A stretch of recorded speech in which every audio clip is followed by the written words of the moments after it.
Ladies and gentlemen, welcome back to Rimshots with Sean, brought to you by Barstools and Bandtalk. We have the amazing Terry Ilous all the way from Lyon, France.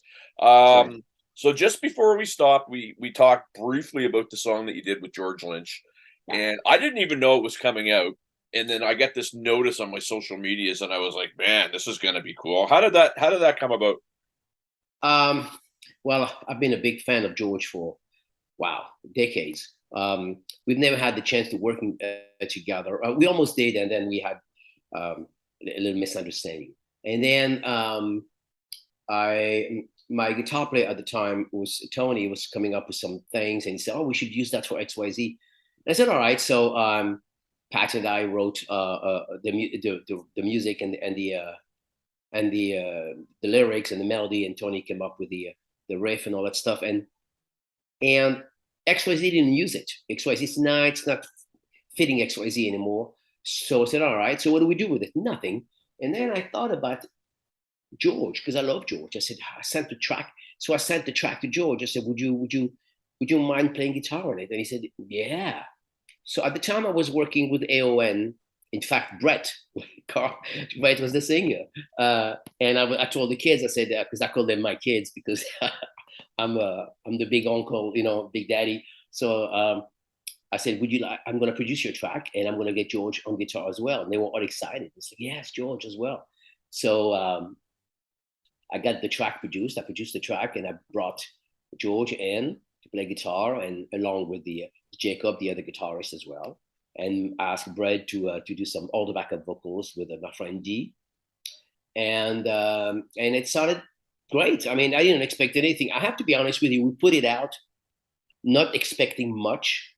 I mean, not like in a negative way. I'm just saying, and it's got 100 and almost 200,000 views in just a couple of months.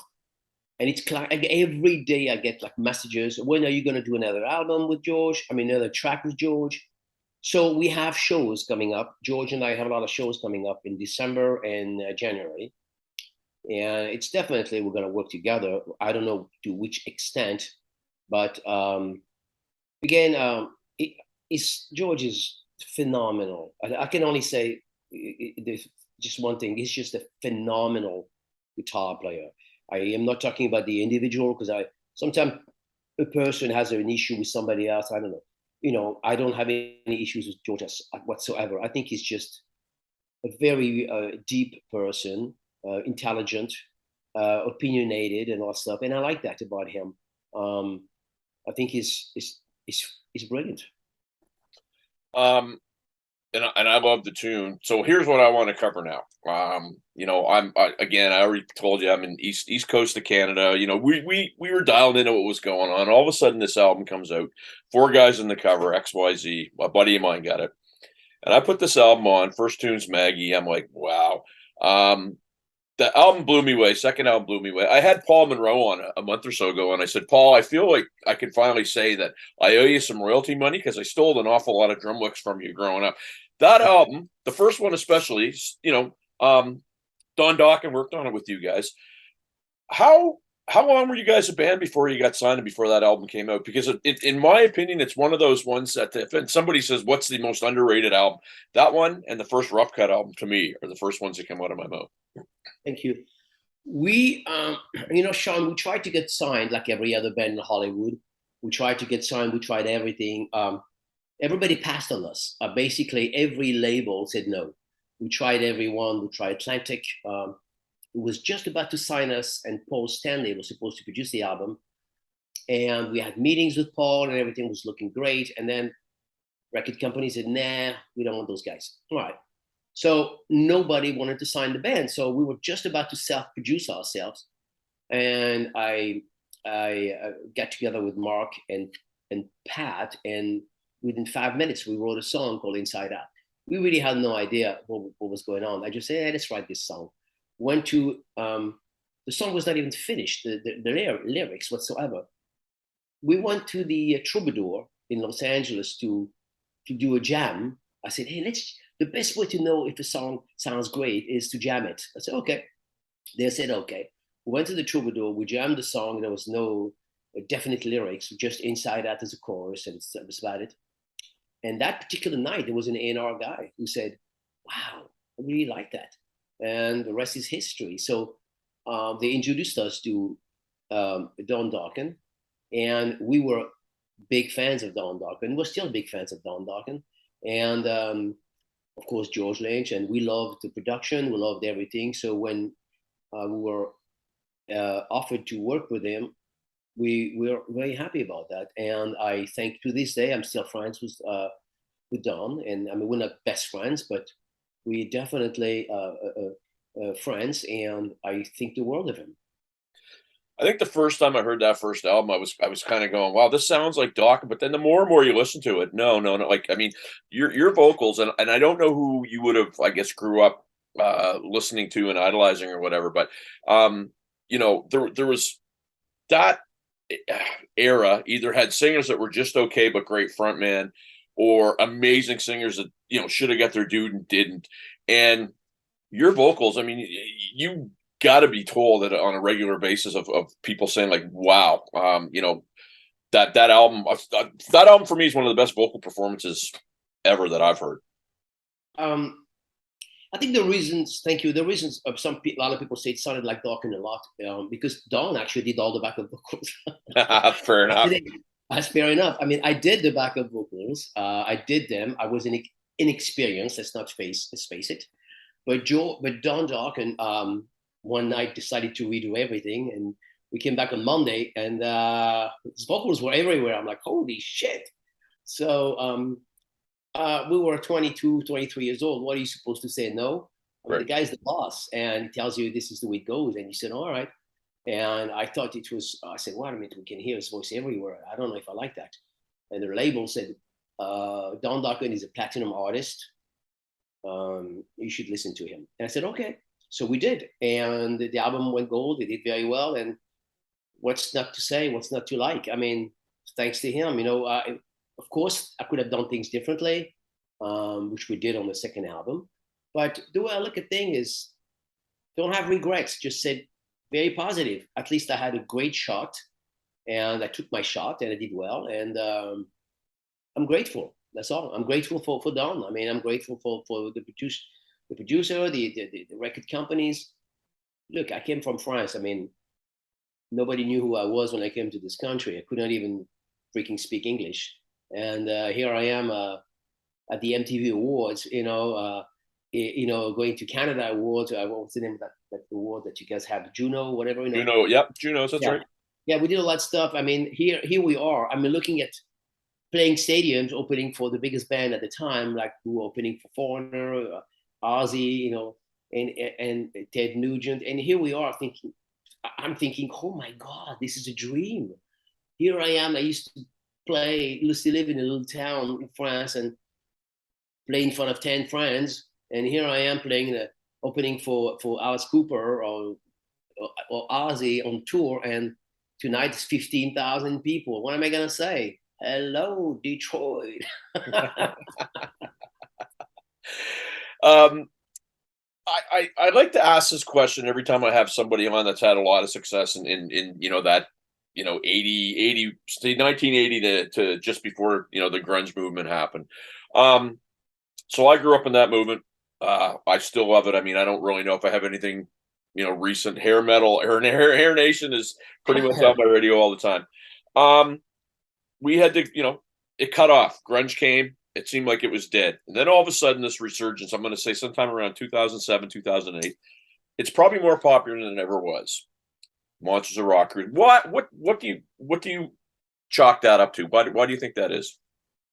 Well, it's a circle of life. Music is the same thing, one thing dies, another thing comes to life, and it's the same for music, now if you listen to music, it has a different flavor. I think that flavor will go away soon. People don't like it. There's no heart to it. There's no soul to it. And eventually it's going to go to something else. It's a circle of life. Music is the same thing. I think when people need to understand one thing about the 80s is we all played those same type of songs at one point that was starting to get boring, and same type of choruses, and everybody wanted to be Def Leppard. or Guns N' Roses, but mostly Def Leppard, or Motley Crue. That was the idea, wearing the same type of clothes and same type of lyrics. At one point, it was getting boring. It was not really band's fault. It was the fact that the labels were looking for cookie cutters. They were looking for the next Motley Crue, the next Van Halen. We all had to look a certain way in order to make it. I truly believe that when grunge came in the picture, of course we were all disappointed, but it was a necessity, meaning we needed it for a while to change flavor, to add something else to the equation. And then it went away. People were like, no, I want to get something else, It's the same thing then when it comes to politics. People said, yeah, I'm a Democrat or I'm a Republican or I'm a liberal or whatever. And then I'm gonna go back to that, It's the way it is. It's the same thing. It's a circle of life. It was a good thing to bring Soundgarden in the equation Yep. because I love his voice. It was a good thing. It was a great thing, and it was a great thing when that grunge movement went away and we needed something else.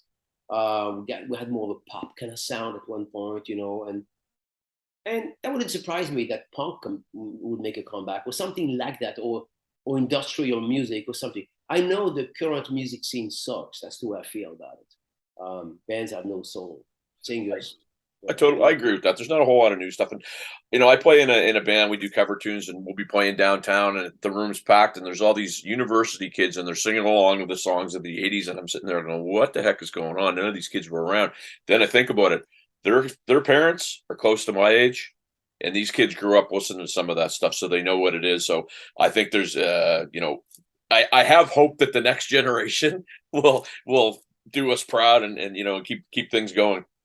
Well, I hope so too, but it may not be exactly the 80s. 80s are great right now, but in a little while it's going to get boring. People Right. want to hear something else. I'm a big fan of the 70s, believe it or not. I like long extended parts, different parts in the song, different. I love experiment, all those big solos and different time change, signature, all that stuff. I like that. In the 80s, you couldn't do that. In 80s, you had to do verse, bridge, chorus, same thing, quick guitar solo, bam, bam. And the chorus, whoa, same thing. Everybody had the same type of chorus. It was meant to die. There's no doubt about it. I know people may disagree, but how many times can you hear the same type of song, But at first, it was brilliant. Motley Crue, Rat, all those guys, Van Halen, they were brilliant. And then the record companies brought copycat Right. of those great bands, and the copycats were not that great. I'm sorry, That's the way I look at things. For me, there's only one Van Halen, there's only one Rat, or only one Ozzy, or the Sabbath. And after that, record companies said, "Well, can you please write a song that sounds just like Cherry Pie, or can you write a song that sounds just like what this one or that?" And you would do it, but it would never be like the original.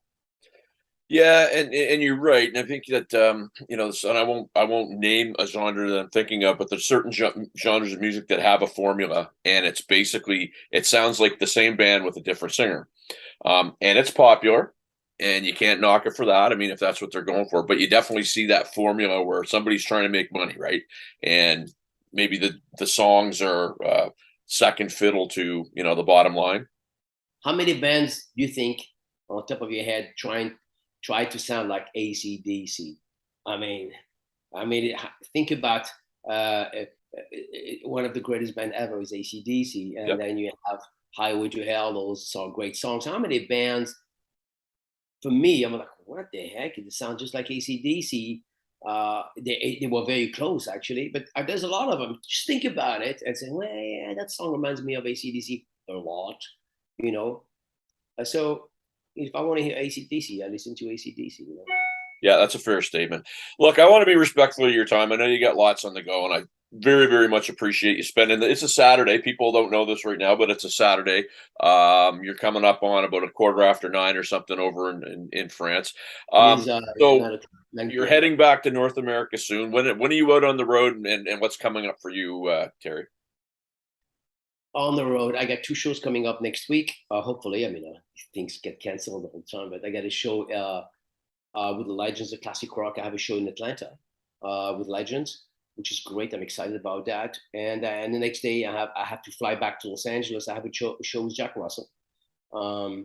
Jack and I are gonna do an acoustic event, semi-acoustic event with two great musicians. Jake Fontum is gonna play guitar.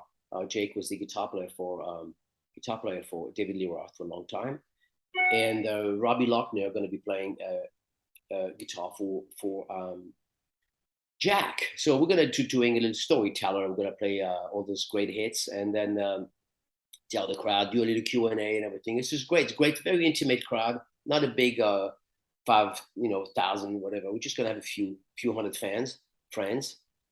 And so I get that, and after that, working with the legends again, and after that, I have shows with George and shows with Jack again, and then I'm coming back to Europe to do see my family again. So I think this year I think I traveled 150 or 170,000 miles.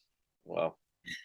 You're hard at it, my friend. Look, I want to end like this. It's always great for me when I get to meet somebody that I grew up listening to, and they're a super cool person. And you're about as humble as they come. And we just we've been emailing back quite a bit, but this is the first time we met face to face. Very grateful that you took the time to do this with me today, and blessings to your mom. Hopefully, she obviously that there's things going on there, but I just hope that goes well for you. And thanks so much. I really appreciate your time, Terry. Thank you. What part of Canada are you from? Halifax, Nova Scotia, my friend. Oh, I've been there many times with Great White, XYZ as well, but many times we played there. Yeah. Nice. Well, hey, the next time if you're in town, I owe you a beer or something. Ooh, okay, you got it, mate. Take care of yourself. All right. Take care. Thank you. All right, sir. Thanks so much. Bye bye.